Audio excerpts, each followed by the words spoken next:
Em chào cả nhà nha. Hôm nay thì em sẽ nấu món mì Ý cho chồng của em ăn. Thì nấu món mì Ý thì không thể là thiếu mì rồi. Đây là mì nè cả nhà. Còn đây đó là thịt heo muối xông khói. Cái này là hai cái nguyên liệu chính. Cái này là phô mai, sữa tươi không đường. Cái này là rau mùi tây, hành. Còn cái này là nấm mỡ. Thì nguyên liệu đơn giản lắm luôn á cả nhà. Em còn thiếu bơ nữa, để em lấy bơ ra nha.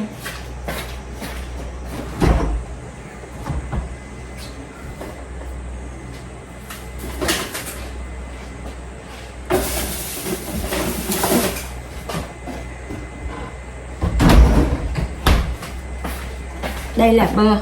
Để một xíu nữa em quay cái nguyên liệu cho cả nhà coi nha. Thì trước tiên thì em giải quyết cái đống nguyên liệu này thì em sẽ bắt nước lên để mà nấu mì trước.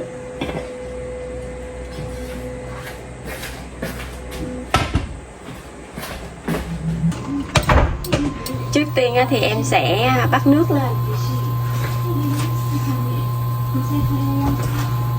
Em sẽ cho nước vào. Em sẽ cho tầm 1,5 lít nước đó cả nhà.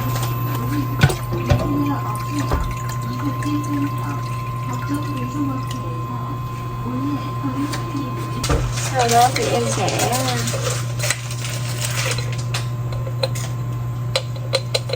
cho nửa muỗng muối.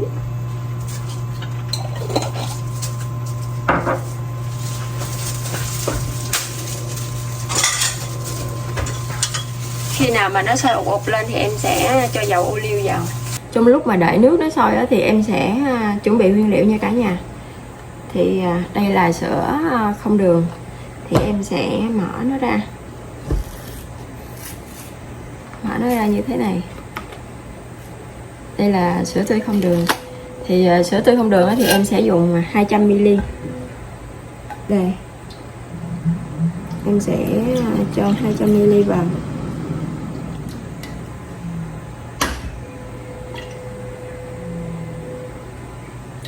Đây là 200ml sữa tươi không đường nha cả nhà.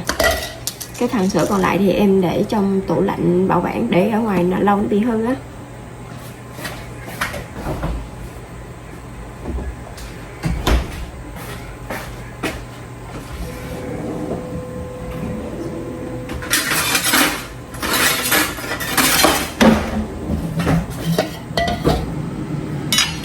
Tiếp theo đó thì em sẽ xắt thịt heo muối xông khói nha cả nhà.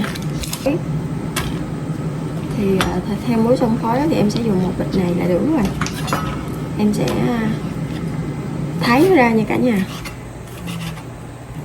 Sau khi thái xong rồi thì em sẽ bỏ nó vào dĩa.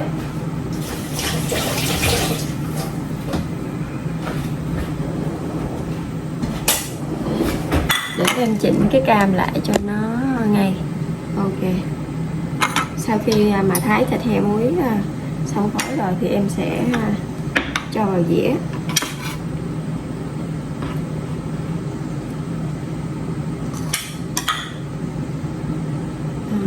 Em sẽ để đây đi. Và sau đó thì em sẽ thái hành tây. Hành tây thì em cho tầm bao nhiêu là được rồi.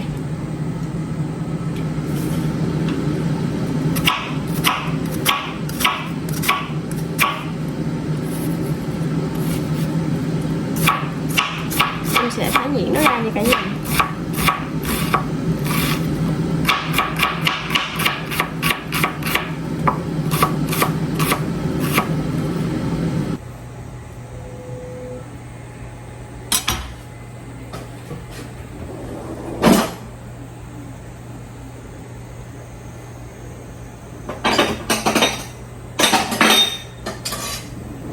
Em sẽ cho hành tây vào dĩa.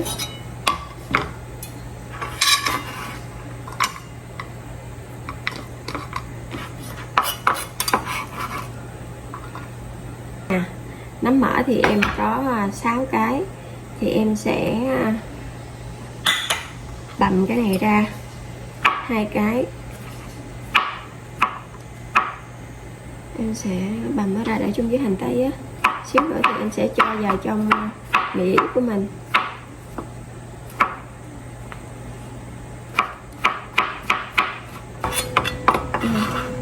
Em sẽ cho vào đây. Nhà có 2 vợ chồng thôi, cho nên là em muốn ăn gì nào ăn à. Đây, 4 cái này thì em sẽ thái miếng to to cho nó đẹp nha cả nhà. Một xíu nữa em sẽ bỏ vào mì sao á.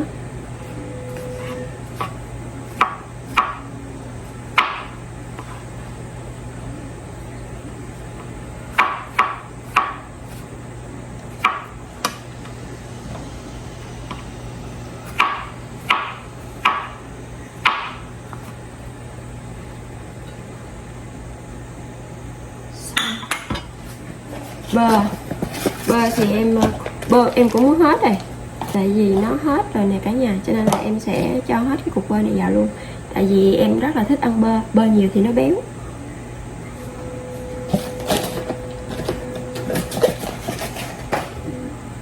Sau đó thì em sẽ dọn dẹp cái đống này nha cả nhà. Em dọn dẹp cho nó sạch sẽ lại á. Dọn dẹp cái đống này.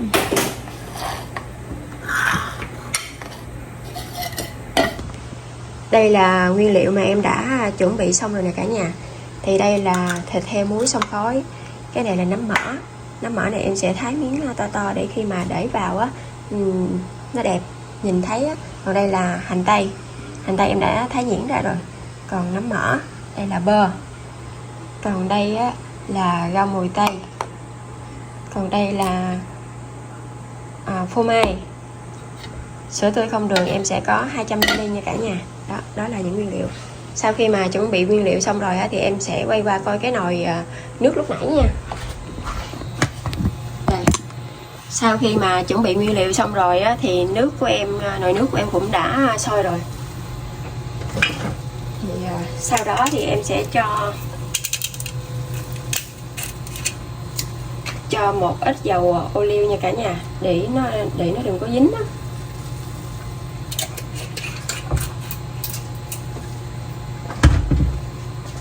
Thì sau đó em sẽ bỏ mì vào.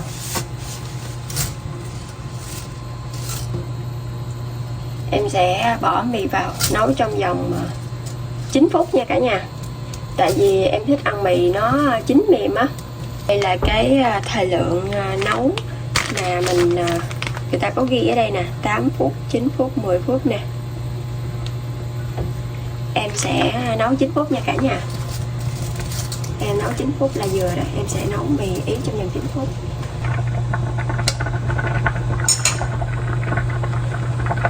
Sau 9 phút rồi thì em sẽ tắt lửa. Sau đó thì em sẽ vớt mì ra nha cả nhà. Sau 9 phút rồi thì em sẽ tắt lửa và vớt mì ra.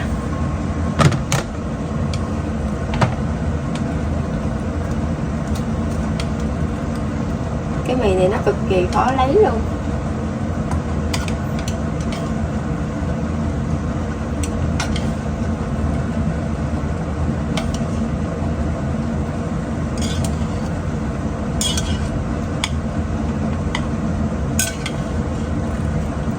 Thì cái nước mì này thì em không có bỏ nha cả nhà.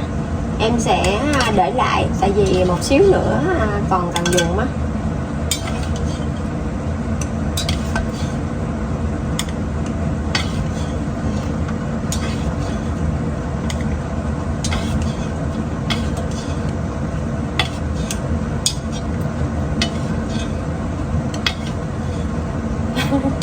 Tới cái giường em gấp không có được luôn. Xong. Sau khi mà đây là mì mà em đã vớt ra nè cả nhà. Cái nước này thì em sẽ không có bỏ nha cả nhà, em sẽ để lại để một xíu nữa cần dùng á. Em sẽ nhắc để qua một bên nha.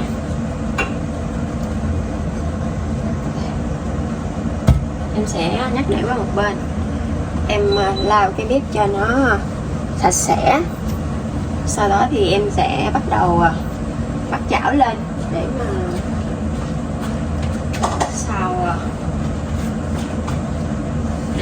theo muối. Đây em đã chuẩn bị rồi nè. Em sẽ bắt lửa lên. Trước tiên thì em sẽ cho theo muối vào.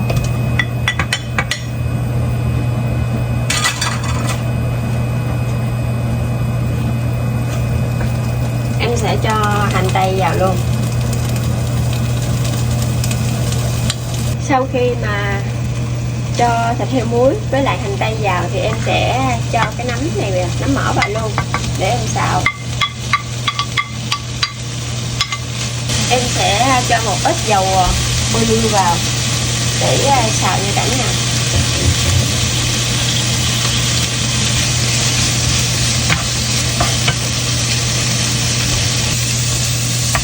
Chồng em ổng đói bụng rồi cả nhà ơi. Tại vì mỗi lần mà mỗi khi á không có quay video á thì em làm nhanh lắm, nhưng mà có quay video á cái em nấu ăn chậm gì à. Sau khi mà thịt xong khói vàng rồi á thì em sẽ cho bơ vào như cả nhà.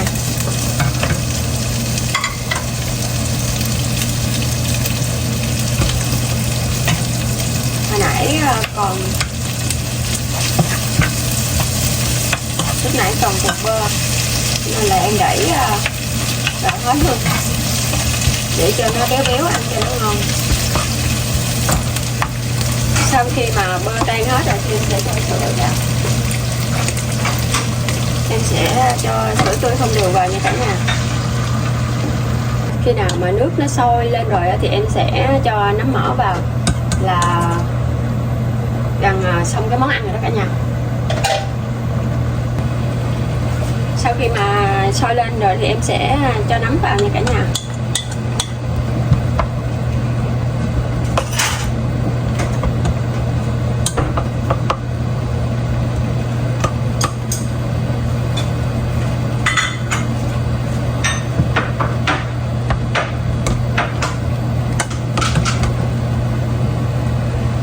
Sau khi cho nấm vào rồi thì em sẽ cho mì vào. Đây, em sẽ cho mì vào. Cho mì vào rồi thì em sẽ trộn đều lên.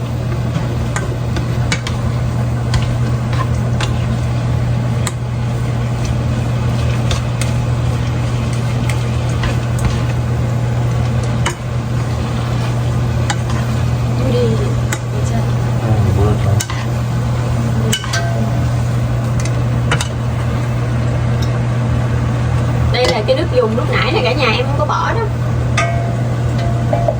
Cái nước này là cái nước nấu mì lúc nãy á.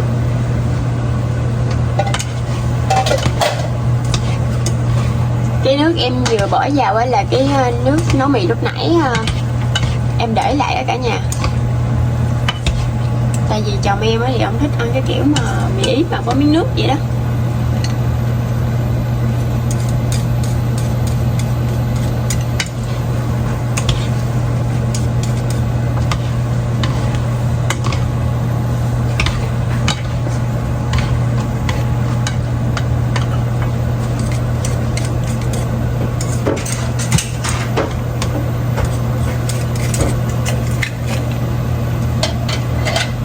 Em sẽ cho một ít muối vào để cho nó dằn cái sợi mì nha cả nhà.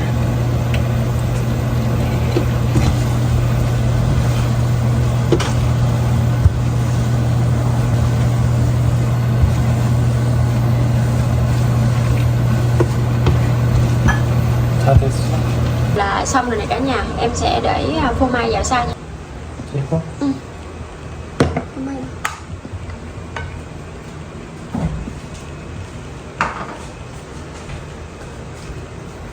Sau khi mà chín rồi thì em sẽ bỏ phô mai vào nha cả nhà.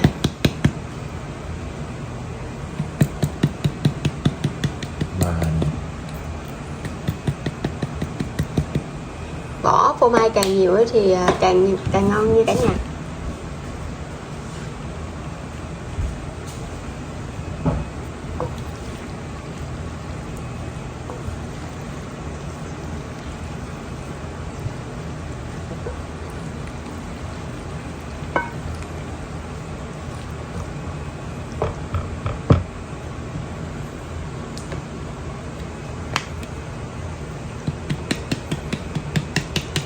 Chồng em rất là thích ăn phô mai luôn, tại vì bỏ phô mai nhiều nó béo đó.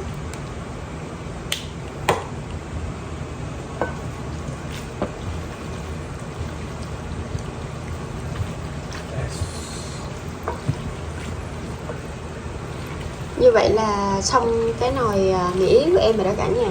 Là nước, chồng em thì ăn lúc nào cũng có ly nước kế bên đó. Đây. Đây là nước.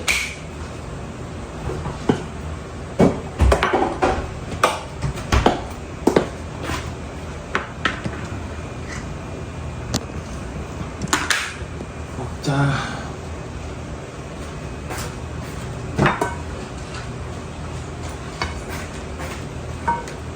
Sau đó thì em sẽ lấy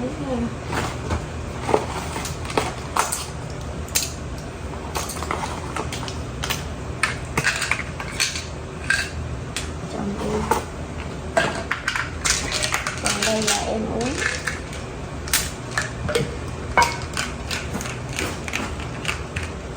Em sẽ để thuốc bổ ra cả nhà. Cuối cùng thì cũng xong hai cái dĩa mì ý rồi nè cả nhà. Đây, mì ý thì vợ chồng em sẽ ăn với kim chi. Đây, em sẽ đặt cái máy quay ở đây nha cả nhà.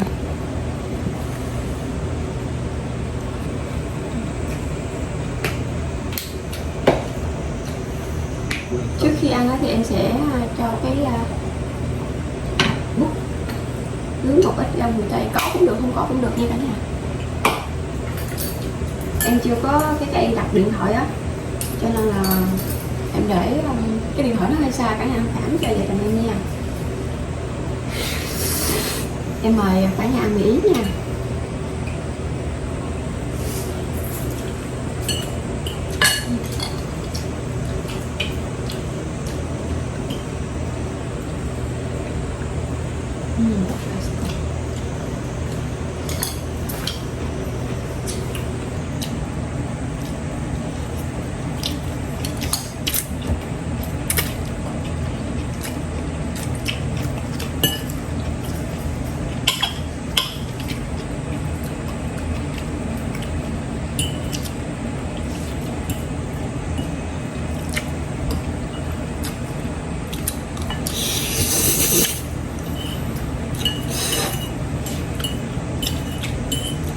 Mọi khi trước khi mà quay video á thì em nấu ăn rất là nhanh, nhưng mà từ hồi quay video cả nhà em nấu ăn lâu lắm luôn á, tại vì vừa phải vừa quay rồi vừa nấu á.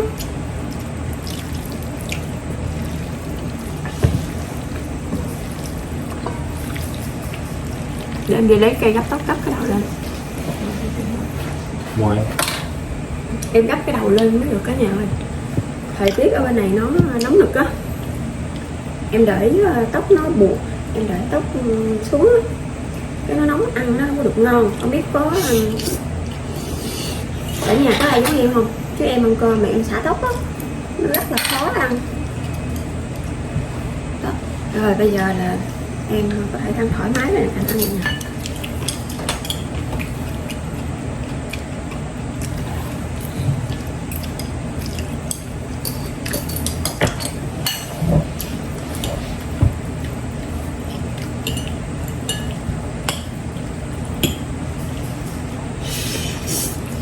Hay là chồng em cũng ủng hộ em quay video quá cả nhà, chứ không thôi á là em không có quay được.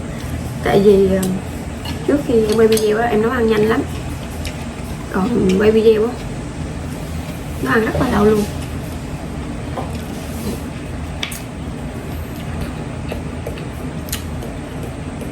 Màu ngoài đó cái này đồ củ cải trắng người ta làm kim chi á cả nhà.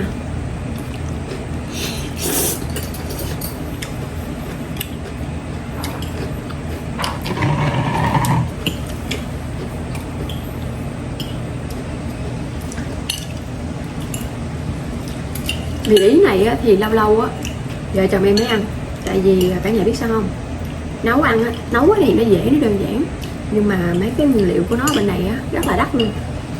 nấm với lại thịt heo muối á.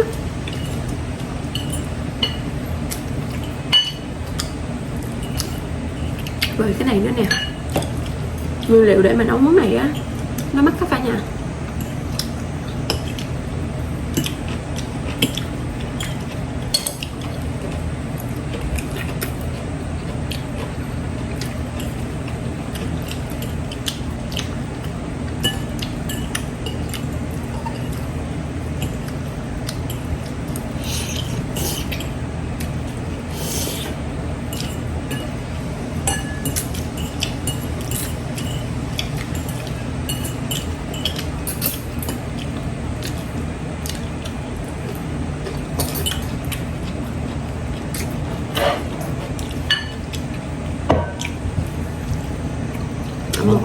Ở đây nè, xem rồi.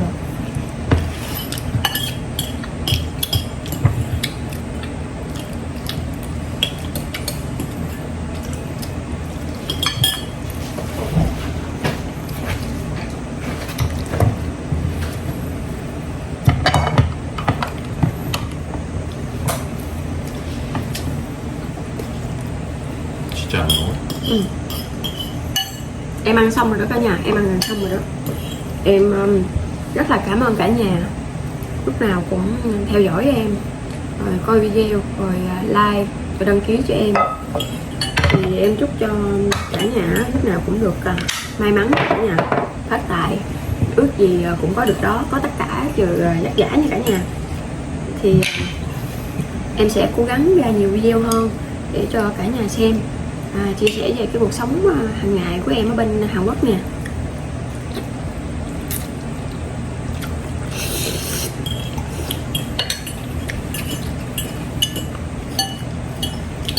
Nếu như mà cả nhà có muốn em làm video về chủ đề gì á thì cả nhà bình luận ở dưới bài viết của em, cái bài video của em, rồi em sẽ làm video như vậy nha cả nhà.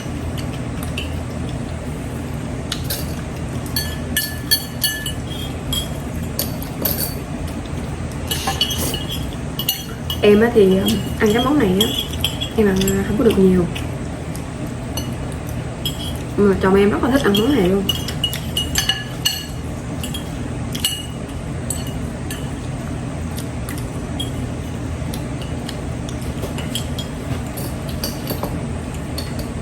Em ăn xong rồi đó cả nhà.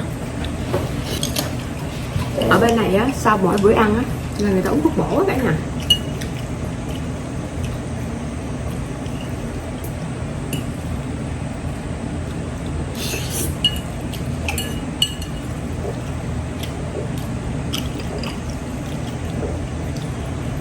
오메가3도 먹어.